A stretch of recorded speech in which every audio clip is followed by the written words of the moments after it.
Newsroom Live, sponsored by Chandragupta Academy, top floor, Rama Govind Palace, Rewa.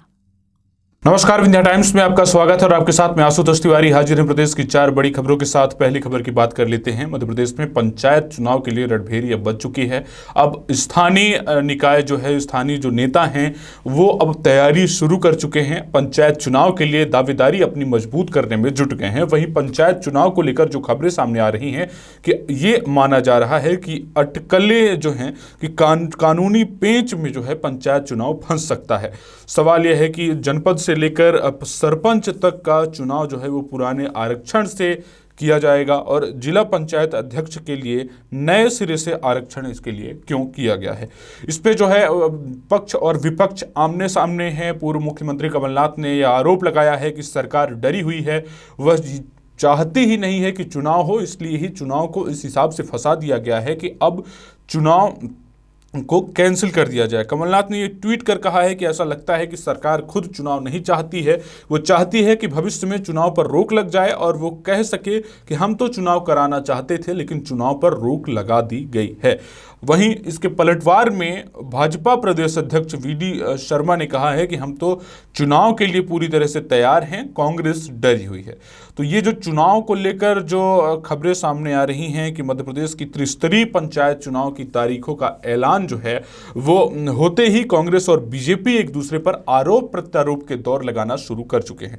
इस चुनाव की प्रक्रियाओं को लेकर जो है तमाम विसंगतियों को लेकर दोनों ही पार्टियां आमने सामने हैं और इसको लेकर जबलपुर, इंदौर और ग्वालियर पीठ में याचिकाएं दायर की गई हैं। सबसे बड़ा सवाल यह है कि जनपद अध्यक्ष से लेकर सरपंच तक का चुनाव पुराने आरक्षण प्रक्रिया पर, जो प्रक्रिया तैयार की गई थी उस आधार पर कराए जा रहे हैं, जबकि जिला पंचायत और अध्यक्ष पद के लिए नए सिरे से जो आरक्षण प्रक्रिया 14 दिसंबर को की जाएगी उस हिसाब से जो है ये चुनाव की तैयारियों को लेकर चुनाव कराए जाएंगे। प्रदेश में पंचायत चुनाव जनवरी और फरवरी में 3 चरणों में होगा। इसके ऐलान पर कांग्रेस ने हैरानी जाहिर की है। पार्टी के वरिष्ठ नेता विवेक तन्खा ने कहा है कि इस मामले को लेकर कोर्ट जाएंगे।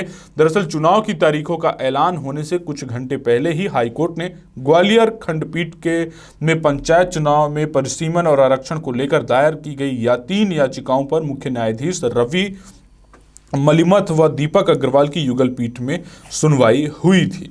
वहीं अब बात करें कोरोना की दूसरी बड़ी खबर की, तो कोरोना संक्रमित मरीजों की संख्या बढ़ने लगी है। वहीं देश भर में जो ओमिक्रॉन के जो मरीज मिले हैं, ओमिक्रॉन जो नया वेरिएंट है उसके जो मरीज मिले हैं, इसके बाद जो है हलचल तेज हो गई है और कोरोना को लेकर डर भी अब पहले से कहीं ज़्यादा देखने को मिल रहा है। वहीं अब आप देखिए वैक्सीनेशन को लेकर जो सरकार की तैयारी है और मध्य प्रदेश सरकार लगातार वैक्सीनेशन महाअभियान चलाकर वैक्सीन के दोनों डोज लगवाने की पूरी कोशिश में जुटी हुई है। मध्य प्रदेश में 94% लोगों को पहला डोज लग चुका है और दिसंबर तक टारगेट पूरा करने का है और रोजाना 7.35 लाख डोज लगाना जरूरी है। अब 8 दिसंबर को, 15 दिसंबर को और 22 दिसंबर को वैक्सीनेशन का महाअभियान जो है वो रखा गया है। तो ये जो मध्य प्रदेश में कोरोना संक्रमण की गंभीरता को कम करने के लिए लगातार वैक्सीनेशन अभियान जारी है। अब तक प्रदेश में 94% लोगों को कोरोना की वैक्सीन लगाई जा चुकी है और जो पहली डोज है वो अब लग चुकी है। दूसरी डोज 70% ने लगवा लिया है और अभी भी दिसंबर 2021 तक पात्र आबादी को वैक्सीन लगाने का पूरा लक्ष्य जो है वो रखा गया है।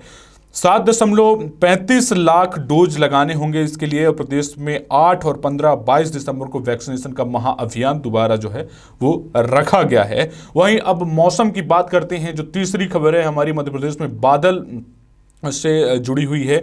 बादल छाने के जो हैं वो आसार हैं। इस पूरे हफ्ते में जिन जिन राज्यों में बारिश की संभावना है इस पर अगर जिक्र किया जाए तो मध्य प्रदेश का मौसम एक बार फिर से बदलने लगा है। शुरुआत इसी से करनी चाहिए। बंगाल की खाड़ी में एक और वेदर सिस्टम बनने जा रहा है जिसके चलते 2-3 दिनों बाद बादल छा सकते हैं।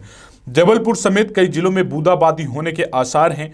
एमपी मौसम विभाग ने आज रविवार 5 दिसंबर 2021 को कहीं भी बारिश की संभावना नहीं जताई है, लेकिन सभी जिले में शुष्क रहेंगे। शनिवार को सबसे न्यूनतम तापमान उमरिया 11 डिग्री सेल्सियस दर्ज किया गया है। जबलपुर स्थानीय मौसम विभाग की माने तो बंगाल की खाड़ी में एक अन्य चक्रवात बन रहा है। एक नए पश्चिम विक्षोभ के असर से 2 दिन बाद फिर बादल छाने और कहीं कहीं हल्की बारिश की संभावना है। वहीं तापमान में उतार चढ़ाव के आने वाले दिनों में कड़ाके की ठंड पड़ने के आसार हैं। वर्तमान में ऊपरी हवा के सतह में हवाओं का रुख पूर्वी व दक्षिणी पूर्वी बना हुआ है। इस वजह से ठंड का असर नहीं दिखाई दे रहा है, लेकिन 10 दिसंबर के बाद भोपाल और इंदौर में तेजी से ठंड पड़ने के आसार हैं। वहीं जम्मू कश्मीर के पश्चिमी विक्षोभ के कारण अब 8 दिसंबर के बाद ही ग्वालियर में न्यूनतम तापमान में गिरावट संभावित है। वहीं इधर चक्रवाती तूफान जावद के प्रभाव के चलते उड़ीसा में भारी बारिश का दौर शुरू हो गया है। मौसम विभाग ने कोलकाता, पूर्व और पश्चिम मेदिनीपुर, उत्तर और दक्षिण 24 परगना, झारग्राम, हुगली और हावड़ा जिलों में 1 या 2 स्थानों पर भारी बारिश की आशंका जताई है। इसके साथ ही मौसम विभाग ने 6 दिसंबर तक हिमाचल के पहाड़ी इलाकों में बर्फबारी के साथ ही अलर्ट जारी किया है। अब बात करते हैं चौथी बड़ी खबर की, जो रेलवे से जुड़ी हुई है। रेल यात्रियों के लिए खुशखबरी है। खास तौर पर अगर जबलपुर के लोगों की बात की जाए तो जबलपुर नैनपुर पैसेंजर 1.5 साल बाद एक बार फिर से शुरू किया गया है। इसके लिए जो भारतीय रेलवे ने 1.5 साल बाद बंद पड़ी जबलपुर नैनपुर ट्रेन को दोबारा शुरू कर दिया है। यह train Gondia broad gauge line पर चलती है। कोरोना काल में शुरुआती दौर में इस ट्रेन को बंद करने पर हजारों आदिवासी मजदूरों को परेशानियों का सामना करना पड़ा था। इस लिहाज से अब इस ट्रेन को एक बार फिर से शुरू कर दिया गया है। तो कोरोना काल में इस ट्रेन को बंद किया गया था। सांसद राकेश सिंह ने ट्रेन को हरी झंडी दिखाकर रवाना किया है। केंद्रीय रेल राज्य मंत्री दादा राव पाटिल ने ट्रेन को दिल्ली से वर्चुअली हरी झंडी दिखाई और ये ट्रेन रोज चलेगी। ट्रेन शाम 6 बजे जबलपुर से चलेगी और रात 10:05 पर नैनपुर पहुंचेगी। इस तरह से सुबह 6 बजे नैनपुर से चलेगी और सुबह 10:05 पर जबलपुर पहुंचेगी। तो ये थी प्रदेश की 4 बड़ी खबरें। ऐसी तमाम खबरों के साथ आप रोजाना देखते रहें विंध्या टाइम्स। बहुत बहुत धन्यवाद। News room live sponsored by Chandragupta academy, top floor, Rama Govind palace, Rewa.